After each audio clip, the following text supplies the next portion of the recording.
Tom was a simple man who lived alone in a small village. He worked hard, but life was difficult. His crops didn't always grow well, and he never had much money. Tom lived day by day, barely earning enough to survive. However, despite his struggles, Tom had a kind heart and always tried to help others when he could.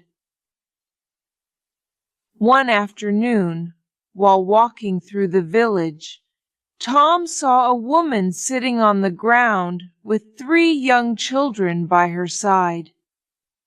The woman looked tired and worried. The children had sad, hungry faces. It was clear they had not eaten in a long time. Tom felt a deep sadness for the family. He walked over and asked, "Are you okay? Do you need help?" The woman looked up with tired eyes and said, "We have nothing. My husband lost his job and we had to leave our home. We haven't eaten for days." Tom knew that he didn't have much money, but he had a little saved. He looked at the children and knew he had to do something. He couldn't leave them like this. He decided to spend the last of his money to buy food for the family. "I will be back," he said.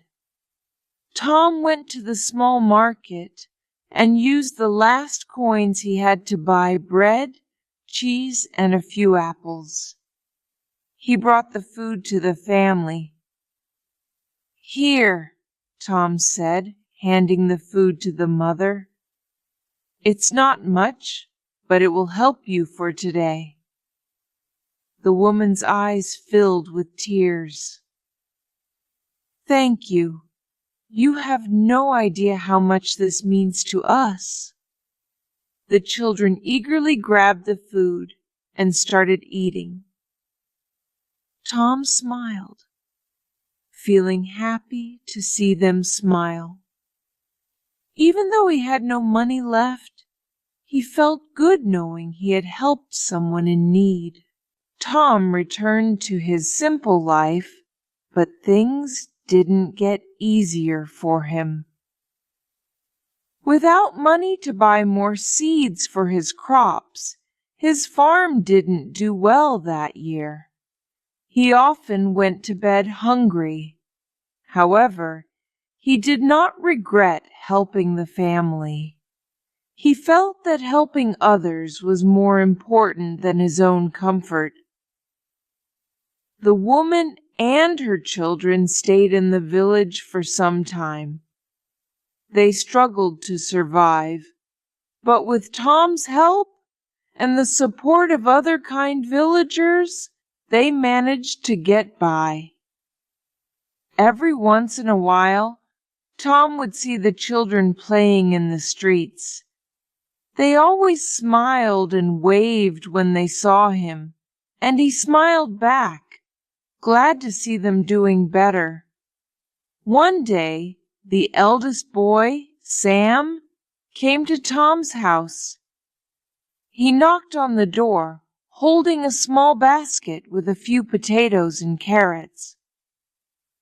"Mr. Tom," Sam said, "my mother wanted me to bring you this. We don't have much, but we wanted to say thank you for helping us." Tom smiled and took the basket. "Thank you, Sam.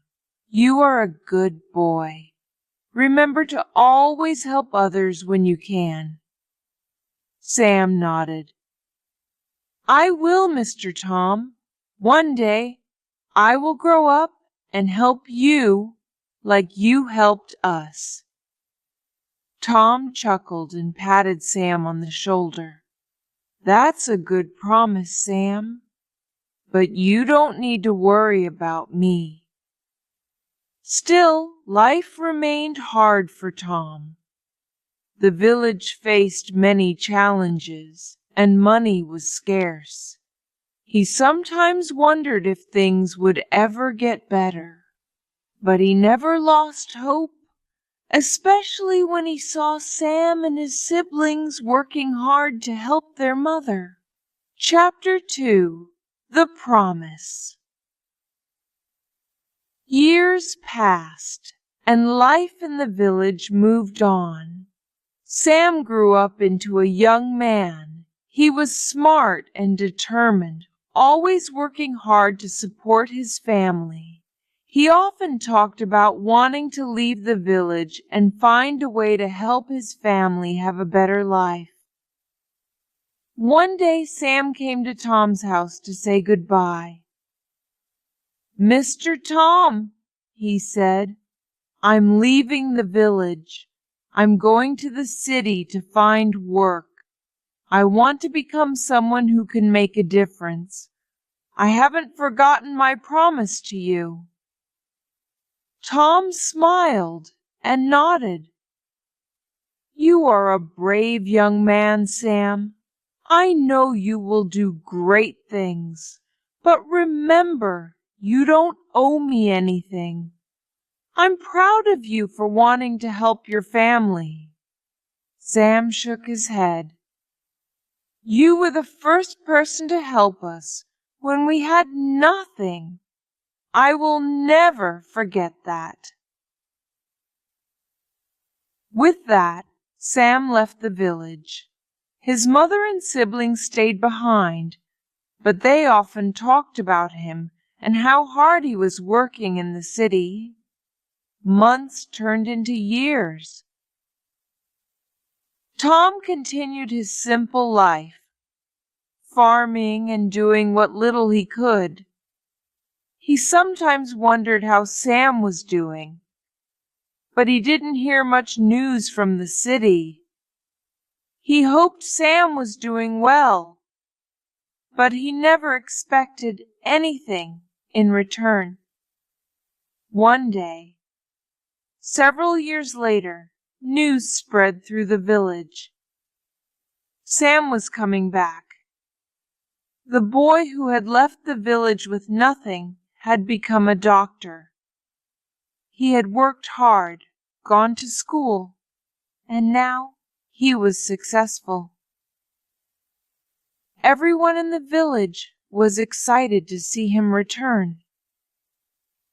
Tom was working in his garden when a car pulled up in front of his house.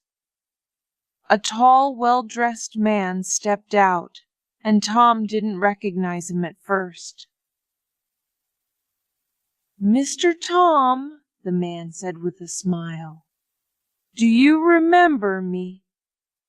Tom squinted at the man. "Sam? Is that really you?" Sam laughed. "Yes, it's me. I told you I wouldn't forget my promise." Tom was amazed. "You've become a doctor?"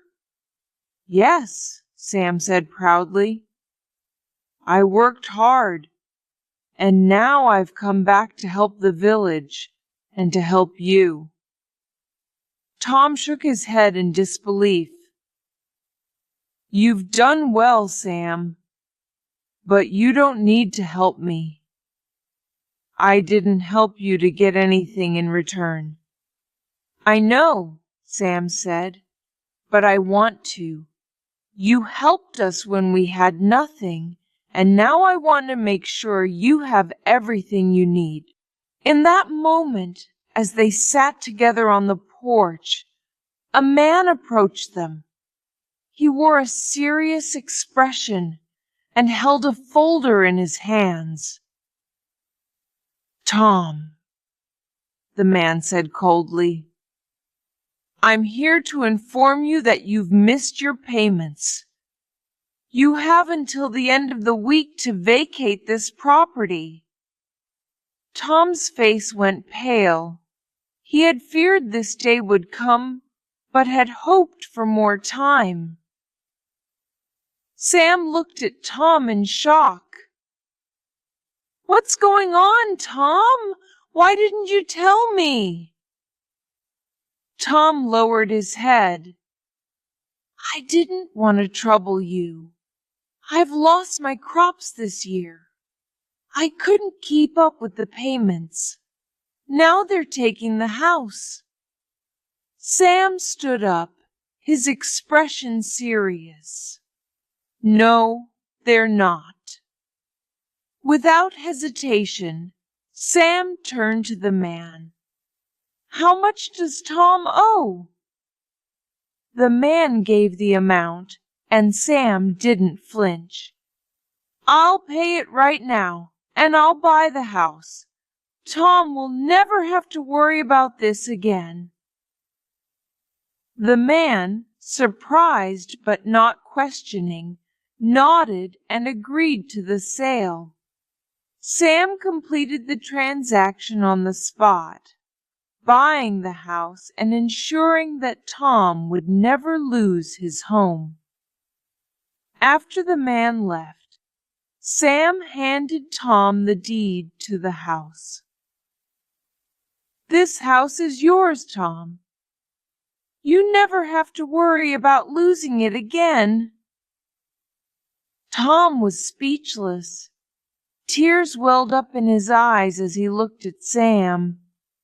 I don't know how to thank you, Sam. You've done more for me than I ever imagined.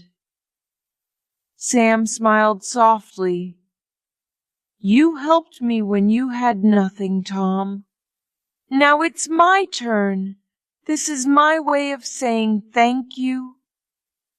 And with that, the two friends sat in silence, watching the sunset, knowing that their bond of kindness would last forever. If you enjoyed this video and found it helpful, make sure you don't miss our next video, where we have an exciting and engaging story for you to practice your listening skills. Click here to watch the video and continue your English learning journey.